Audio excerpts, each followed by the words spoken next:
মাসির বিয়ের দিনের ব্লগটা তো তোমাদের সবার সাথে শেয়ার করেছি। আর আজকে ছিল মাসির রিসেপশন। আর এদিকে আমার মামি আমাকে শাড়ি পরিয়ে দিচ্ছিল, কারণ আমি নিজে নিজে শাড়ি ঠিকঠাক পরতে পারি না, সেই জন্য। আর আজ তো একদমই কোনো তাড়াহুড়ো ছিল না, তাই আমি টাইম নিয়ে রেডি হচ্ছিলাম ধীরে সুস্থে।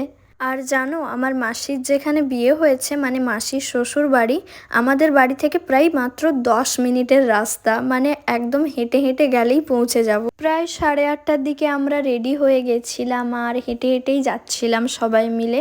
আর তোমাদেরকে একটা জিনিস বলি, মানে আমার মাসির যেখানে বিয়ে হয়েছে, ওদের বাড়িতে একসাথে দুটো ছেলের বিয়ে হচ্ছে, সেই জন্য প্রচণ্ড ভিড় ছিল। আমি তো ওদের ভিডিও নিতে পারিনি, তবে ছবি তুলেছি কয়েকটা। তারপর আমার মাসি আমাকে জোর করে টেনে নিয়ে গেল ফুচকা খেতে, যদিও আমি একটাই খেয়েছিলাম, একটার বেশি না। তো যাই হোক, চলো, বিয়ে বাড়িটা তো আমার এমনই কাটলো। আবার অন্য কোনো ভিডিওতে দেখা হচ্ছে, আজকের মতন এতটাই।